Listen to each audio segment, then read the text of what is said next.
Pharma कंपनीचा backbone असलेले MR म्हणजे that is the medical representative, हे खरंच या लोकांना ट्रेनिंगची गरज आहे का, असं भरपूर लोकांना नेहमी प्रश्न पडतो. दुसरी गोष्ट, भरपूर लोक म्हणतात की अशी काही गरज नाही.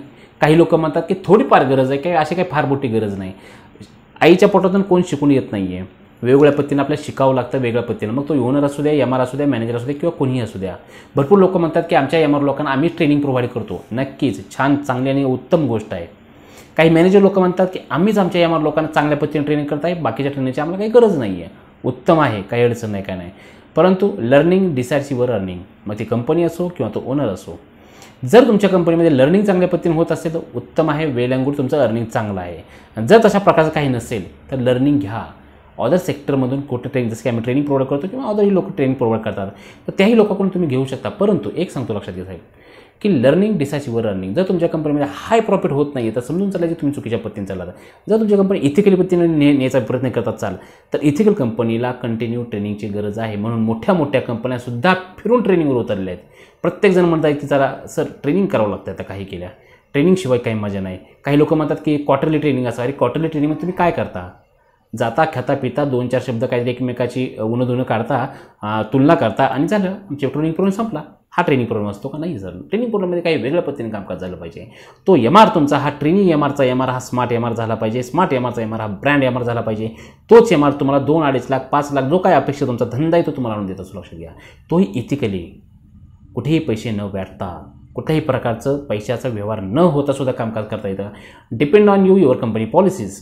परंतु जर तुमच्या कंपनीमध्ये काही ट्रेनिंग MR म्हणजे फ्रेशर आलेले MR जर तुमचे काही ट्रेन होत नाहीत, धरून चला की ते MR स्मार्ट बनवू शकत नाहीत आणि ते MR ब्रँड होऊ शकत नाहीत. भरपूर MRची व्यथा आहे साहेब लक्षात घ्या मार्केटला, की सर आम्हाला आमच्या कंपनीने काही शिकवलंच नाही. तुम्ही तर म्हणता भरपूर मॅनेजर ओनर म्हणतात की आम्ही भरपूर काही शिकलो कंपनीमधून, परंतु ओनर काही जे फ्रेशर MR येतात किंवा काही जुनी MR येतात ते म्हणतात आम्हाला नाही काही शिकवलं. लक्षात घ्या. मग नक्की काय घडतं? तर जर तुमच्या कंपनीमध्ये तशा प्रकारचं काही कल्चर नसेल की तुमच्या कंपनीमध्ये ट्रेनिंग इम्पॉर्टंट नाही असं वाटत असेल, तर समजून घ्या साहेब तुम्ही चुकी दिशेने चालला आहात. ट्रेनिंग हे कधीही इम्पॉर्टंट आहे. आज एवढे मोठे मला सांगा, गव्हर्नमेंटसुद्धा शिक्षक लोकांना ट्रेनिंग देतं. तेही थोडं सोड नाही, दर 3-3 महिन्याला ट्रेनिंग आहे साहेब. दुसरी गोष्ट, हे तुम्ही पूर्णपणे तुमचे याच्यामध्ये शिरा, की टाटा घ्या, रिलायन्स घ्या, कुठल्याही मोठ्या कंपनी घ्या लक्षात, किंवा आपली फार्मालाईनची कंपनी घ्या किंवा अदर सेक्टरमधली घ्या, तेही लोक तुम्हाला पर मंथ 2 मंथ ट्रेनिंग घेतात. 45 दिवसाच्या पिरियडनुसार सुद्धा ट्रेनिंग घेतलं जातं. आणि हे जर ट्रेनिंग तुम्ही त्या पद्धतीने घेतलं तर तुमच्या MRमध्ये तुमच्या अफलातून बदल पडेल. MR तुमचा हा डेव्हलप होऊन जाईल. 1 डे किंवा 2 डे कोणताही ट्रेनिंग प्रोग्राम घ्यायचं तुमच्या कंपनीच्या फायद्यासाठीच आहे. कंपनीसाठी इम्पॉर्टंट म्हणजे लक्षात घ्या की त्या कंपनीचं कल्चर आपण कशा पद्धतीने मेंटेन करतोय. जर आपल्या कंपनीमध्ये ट्रेनिंग कल्चर नसेल तर कंपनी हळूहळू तुम्हाला डब घ्यायला आलेली दिसेल. ऑफलाईन घ्या, ऑनलाईन घ्या, पण ट्रेनिंग घ्या, ही काळाची गरज आहे. थँक्यू.